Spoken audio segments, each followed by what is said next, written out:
মঙ্গলবার পেহেলগামে জনপ্রিয় Maggi point বা মিনি সুইজারল্যান্ডের বৈশরণে পর্যটকদের ওপর হামলা চালায় জঙ্গিরা। হামলায় প্রাণ হারিয়েছেন অন্তত 28 জন।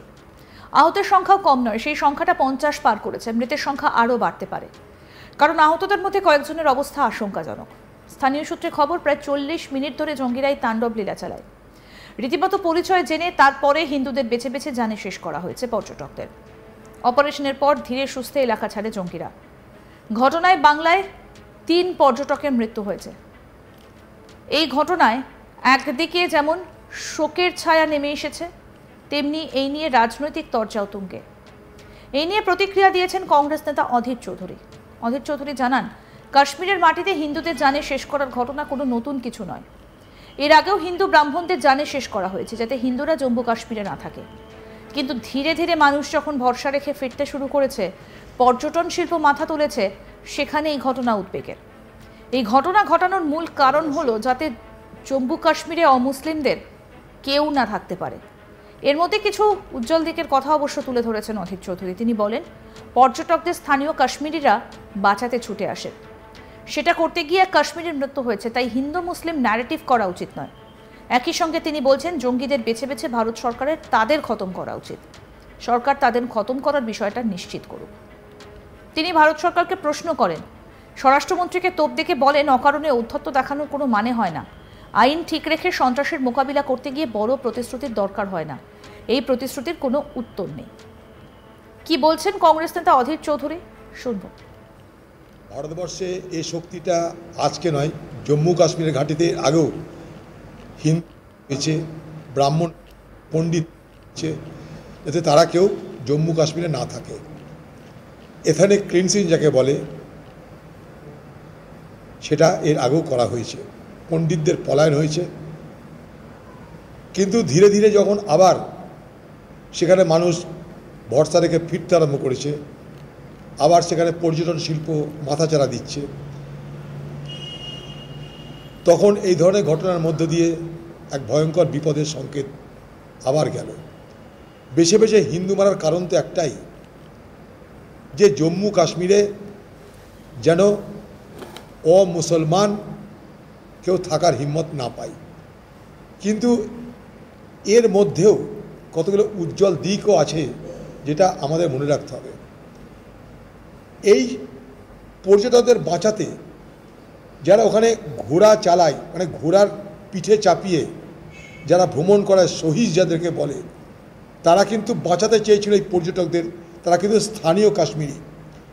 পর্যটকদের উপরে এই ঘটনার পর সেখানে না পুলিশ না সিকিউরিটি কেউ তো ছিল না, তখন কিন্তু স্থানীয় মানুষ সবাই তাদেরকে রক্ষা করতে, বাঁচাতে তারা কিন্তু ছুটে এসেছিল। এবং তা করতে গিয়ে স্থানীয় একটা কাশ্মীরি যুবক সে কিন্তু মারা যায়। তো বিষয়টা আমরা যেন এইভাবে, এটা হিন্দু মুসলমানের যে ন্যারেটিভ তৈরি করতে চাইছে পাকিস্তানপন্থী সন্ত্রাসবাদীরা, তার দ্বারা যেন আমরা প্রভাবিত না হই।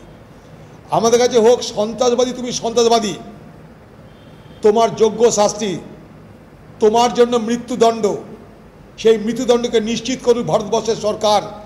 সেখানে হাজার হাজার সিকিউরিটি ফোর্সেস আছে, সেই সমস্ত অপরাধীদের মৃত্যুদণ্ড নিশ্চিত করুক সরকার। কিন্তু এই ঘটনাকে আবার নতুন করে রং চাপিয়ে আমরা যেন নিজেদেরকে বিভ্রান্ত না করি। কারণ যারা মেরেছে তারা পরিকল্পিতভাবে এই হিন্দু মুসলমানের বিভাজনের জন্যই মেরেছে, কোনো ভুল না এখানটায়। তার জন্যে তারা এসছে ওখানটায়। তারা পাকিস্তানের মদতদাতা সমস্ত গোষ্ঠী, তারা স্বীকার করেছে তারা কোন দলের, লস্করি তৈবার একটা অধীন একটা অর্গানাইজেশন, স্বীকার করে দিয়েছে তারা কারা। তারা আজকে প্রশ্ন হচ্ছে যে ভারত সরকার বলেছিল যে জম্মু কাশ্মীরে কংগ্রেস আমলে পাথর মারা হতো, এখন কেউ কাঁকড়ও মারে না। পার্লামেন্টে দাঁড়িয়ে বলেছিল ভারতবর্ষের গৃহমন্ত্রী। আজকে দেখুন, আমার বক্তব্য একটাই, যে অকারণে ঔদ্ধত্য দেখানোর কোনো মানে হয় না। আমাকে আইন শৃঙ্খলা পরিস্থিতি ঠিক রাখতে হবে, সন্ত্রাস মুক্ত করতে হবে। তার জন্য বড় বড় প্রতিশ্রুতি দেওয়ার কোনো দরকার নেই। আপনাদের প্রতিশ্রুতির উত্তর আজকে কি হবে বলুন? এত মর্মান্তিক, এত দুঃখজনক ঘটনার সাক্ষী হয়ে থাকলো আবার সেই জম্মু কাশ্মীর, বরফের দেশে, সবুজের দেশে আবার নতুন করে রক্তের হুলি খেললো সেই সমস্ত সন্ত্রাসবাদীরা। পাকিস্তান মদতপুষ্ট হয়ে যারা ভারতবর্ষকে দুর্বল করার জন্য আজ থেকে নয়, 70-এর দশক থেকে যারা চেষ্টা চালিয়ে যাচ্ছে, সেই অপশক্তি আজও বিদ্যমান, আজও বিরাজমান। এটা কিন্তু প্রমাণ হলো। সেখানকার মানুষ, স্থানীয় যারা মানুষ, তারা কিন্তু এই পর্যটকদের রক্ষা করবার চেষ্টা করেছে, তার জন্য প্রাণও দিয়েছে। এটাও কিন্তু মাথায় রাখতে হবে। স্থানীয় মানুষ কিন্তু সবাই তারা কাশ্মীরি, তারা কিন্তু মুসলমান। কারণ জম্মু কাশ্মীরের অর্থনীতির একটা বড় অংশ নির্ভর করে পর্যটনের উপরে। তাই পর্যটক যদি না যায়, কাশ্মীরের মানুষের দারিদ্রতা বাড়বে। তাই কাশ্মীরের সাধারণ মানুষ তারা কিন্তু চাই পর্যটক আসুক, কিন্তু সেইখানটায় পাকিস্তানের বদমাইশি, পাকিস্তান সরকারের, পাকিস্তানের আজকে যে ISI, পাকিস্তানের যে জঙ্গি গোষ্ঠী, তাদেরকে মদত করে। পিছনে আছে চীন। ভেবে দেখবেন ব্যাপারটা। চীনের মদতে পাকিস্তান, চীন পাকিস্তানের মদতে বাংলাদেশ। আমরা কোথায় যাচ্ছি বোঝার চেষ্টা করুন। মঙ্গলবার পেহেলগামে জনপ্রিয় ম্যাগি পয়েন্ট বা মিনি সুইজারল্যান্ডের বৈশরণে পর্যটকদের উপরে হামলা চালিয়েছে জঙ্গিরা।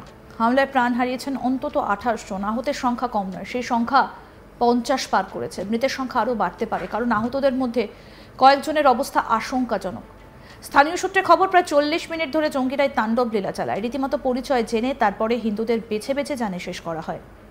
অপারেশনের পর ধীরে সুস্থে এলাকা ছাড়ে জঙ্গিরা। ঘটনায় বাংলার 3 পর্যটকের মৃত্যু হয়েছে। এই ঘটনায় একদিকে যেমন শোকের ছায়া নেমে এসেছে, তেমনি এই নিয়ে রাজনৈতিক তরজা তুঙ্গে। কি বললেন কংগ্রেস নেতা অধীর রঞ্জন চৌধুরী, আসুন আরেকবার শুনি। এই শক্তিটা আজকে নয়, জম্মু কাশ্মীরের ঘাটিতে আগেও হিন্দু হয়েছে, ব্রাহ্মণ পণ্ডিত হয়েছে, যাতে তারা কেউ জম্মু কাশ্মীরে না থাকে। এখানে ক্লিনসিং যাকে বলে, সেটা এর আগেও করা হয়েছে। পণ্ডিতদের পলায়ন হয়েছে, কিন্তু ধীরে ধীরে যখন আবার সেখানে মানুষ ভরসা রেখে ফিরতে আরম্ভ করেছে, আবার সেখানে পর্যটন শিল্প মাথাচাড়া দিচ্ছে, তখন এই ধরনের ঘটনার মধ্য দিয়ে এক ভয়ঙ্কর বিপদের সংকেত আবার গেল।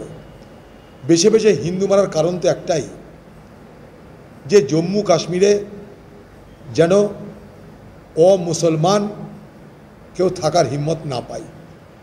কিন্তু এর মধ্যেও কতগুলো উজ্জ্বল দিকও আছে, যেটা আমাদের মনে রাখতে হবে। এই পর্যটকদের বাঁচাতে যারা ওখানে ঘোড়া চালায়, মানে ঘোড়ার পিঠে চাপিয়ে যারা ভ্রমণ করায়, সহিস যাদেরকে বলে, তারা কিন্তু বাঁচাতে চেয়েছিল এই পর্যটকদের। তারা কিন্তু আরও আপডেট পেতে দেখতে থাকুন আজ তাক বাংলা। সাবস্ক্রাইব করুন, নোটিফিকেশন পেতে বেল বাটন অপশন প্রেস করুন, হোয়াটসঅ্যাপেও ফলো করুন আজ তাক বাংলা।